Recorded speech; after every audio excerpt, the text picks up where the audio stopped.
Hi. We're here with Jackie the Joke Man Martling. We're interviewing for the Rockin' Comedy Show podcast. Crazy J Birds. Rebekah Zimlich is here. I'm PJ Sands. Howard Stern, his own serious radio show. Let's see what he's up to today. He just performed the headline at the Brad Garrett's Comedy Club in the MGM Grand. How was the show? It was a great show. It was great. I mean, if you want to get a dirty joke, follow me on Twitter at JMarlow, JMarlow. You get a dirty joke every day at 4:20 p.m., which is time to smoke weed. That's time to smoke weed, man. Excellent, You know, I actually clicked on your name today on Facebook, and it came up, but there was no thing to fucking request a friend request. When Facebook started, I just let everybody in. Nobody ever told me that there was any kind of a limit. So every time I got all these requests, I just hit select all and let them all in. Yeah. And then all of a sudden I was full up and said, you're all full. Now I got so many friends, old friends, saying, hey, I can't get on your page. And I can't deselect anybody, because if you cancel somebody, that person will tell the story for the rest of their life. Jackie the Joke Man threw me. Well, so listen, I know that PJ has the first question, but I get the second question. So this is PJ and PJ. Yes. PJ and PJ. So you may have heard what that. Do we'll you, bring it up later. What Tell do me you how. do? Do you remember Blue Iris from the Howard Stern show? You probably were gone when she started going on. I don't know. Blue Iris, the old lady come on, lady the old that was lady on Stern.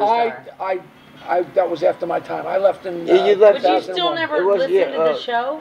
I never listened to the show ever.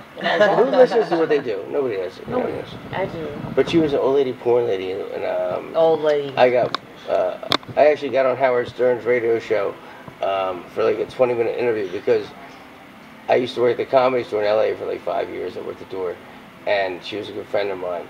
And was she a comedian? She was a comedian. She was an old lady. She's a porn star. But I've heard her name. She did like old lady porn. She sounded like she ate gravel for breakfast. She blew me in the bathroom at the Comedy Store. How old was she? Like, she was like 57 when it happened. But she died at. And it was she died like 4 years ago. She had a stroke. Oh, not while she was blowing.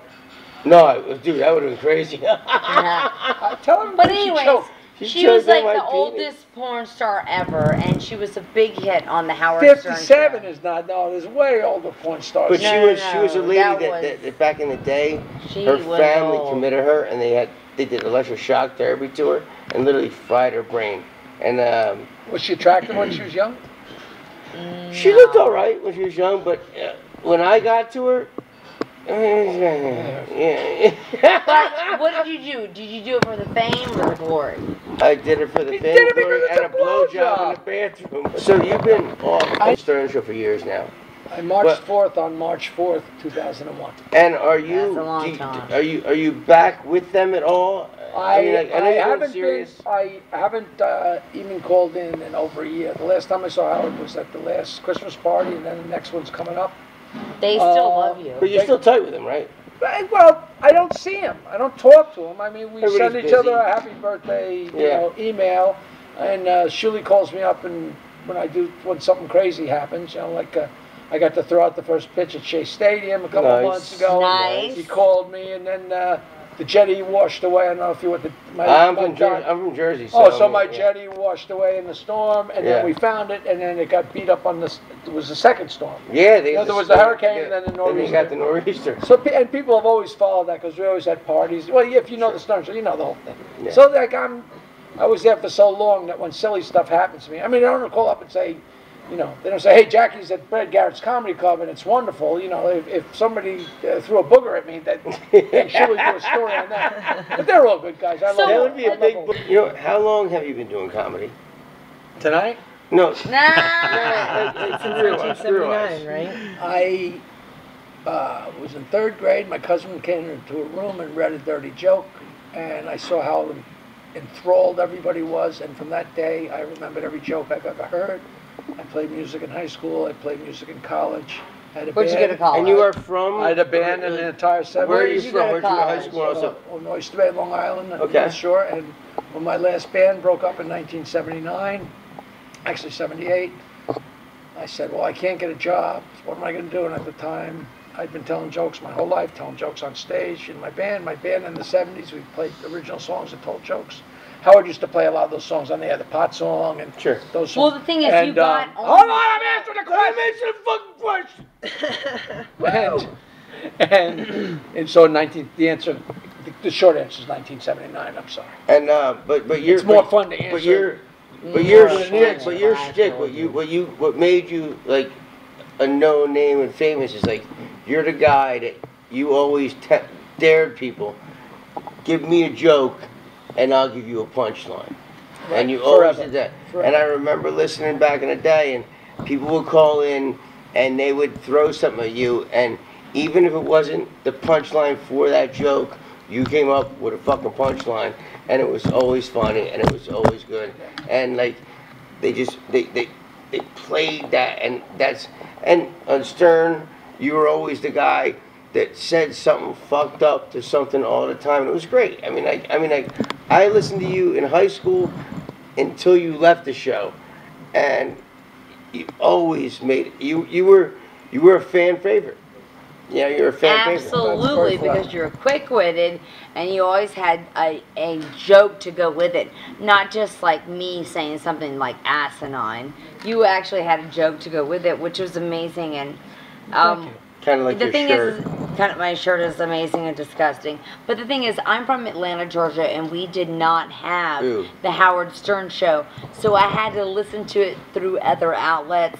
And like, I was the first person at the media show of the Howard Stern movie, and like, I moved to Vegas, and the first thing I did was start listening to Howard Stern. And then when Howard Stern came on Sirius satellite radio, I bought the first, satellite radio. I've been a fan forever. So it's not just about Howard, it's about you, and it's about the type of honest comedy that you guys do. And it doesn't always have to be great. And it's not about how, forget Howard right now.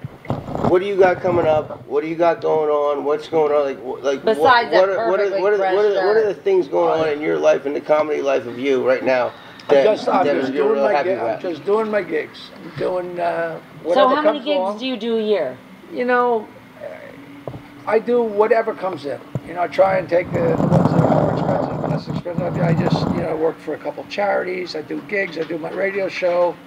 I get small roles in small movies, and have a really good time. And Crazy J told me that when he first met you, like, he's known you like 10, 15 years or something, he met you, and he said, he goes, when he first met you, you used to get like parties going on, and like, at the Riviera? Yeah. I used to headline. The presidential suite. I used to headline like that, at the Riviera, and they used to give me, the room I used to headline at was the top of the Riv, which is the actual room. Starlight Lounge. Where I don't think it might be called the Starlight Lounge, but it's the where Dice is now. But it's the top room there with the wraparound window. Yeah. It's the room where Sharon Stone got married in the movie Casino, and they used to give me the suite. That was the suite that Sharon Stone and Robert De Niro were in when they were getting married in that movie. And either they gave me that suite, which was 2 floors with a grand piano and a bar, unbelievable, or else they gave me the Frank Sinatra suite that had 2 hot tubs. Heart attack potential suite. And we had parties up there that were, after I'd headline a show, we'd do 1 show a night. And you know who used to book me for that? Steve Sciarippa. Yes, Steve Sciarippa from The Sopranos. From The Sopranos. Bobby Bacala. And we had so many. Really, the Bobby? parties were so good. And then we would all go down to the Ron Bronson band. He'd get all the players from all over Las Vegas, and he'd have like 15 or 20 guys on stage. And I used to get up and play guitar and sing a song. It was just. So can we? So you were multi-talented. You could play guitar. Well, I'm not a good guitar. Well, listen. No, it's when not. you have to get up at that time. Every morning when I wake up, I laugh at my alarm clock. It's a grind. So how happy is your life now? It's very happy because I'm not tired all the time. I'm not making the money I was making, and I don't have the fame I had. But you're doing okay. But I'm a happy camper. You can eat a steak and lobster dinner every night, right? I was a multi-millionaire, and I was famous, and they had the most popular show in the fucking world, and I was walking around miserable because I couldn't make myself go to sleep. I couldn't make myself go to bed at night. So what is more So important? Monday I'd be tired, Tuesday I'd be more tired, Wednesday I'd be fried. Sometimes you gotta make Friday a choice, would right? come. There'd be Fridays where I woke up at 4 o'clock, went and did the Stern show, left the Stern show, went to the airport. In those days, there were not direct flights after 10 o'clock in the morning to Las Vegas. JFK. So I'm flying to Phoenix, connecting and going to Las Vegas, and then doing my show at the top of the rib for Sharippa at 10 o'clock. And then going back. Which is 1 o'clock my time. Sure. So I've been up since 4 in the morning, and my show is at 1 o'clock in the morning. And you gotta get on a plane and go back again. No. And then I sleep all day and do it again Saturday night. But then, right, I fly home on Sunday, and then I got 4:30. So I'm from Jersey, man. I know the flight. It was it was so much money. The stand-up shows were so much money. Any comedian's right mind could say no. You have to work for this. Well, you work for this, and all of a sudden you get offered this. I'd be home. But now you work yourself, and you know what? You might make a good amount here, and a good amount here, and a good amount here, but you're happy. So yes, I am happy. So you look good. When are you got a lot of hair. When are you going to be back in Vegas? Because Jay's out of town, so we can't film a show. But when I don't know, but it looks like it's going very good here. So hopefully I'll be back here as often as. But if you come, when you come back, will you come to the actual studio and do the show? I told you I would, of course. I would. Cool, absolutely, man. Be glad to. It's a really fun show. You understand? It's cool. We are so honored to have you. It's a strong word. We've heard on the internet that you're famous.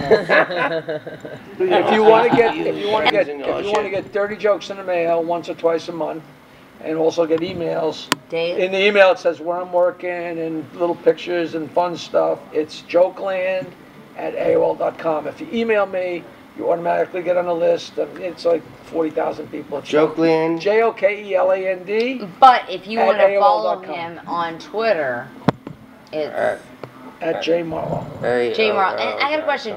Why do you go by Martling and Marlowe? It's a lot. I used to tease Fred Norris and call him Fred Morris.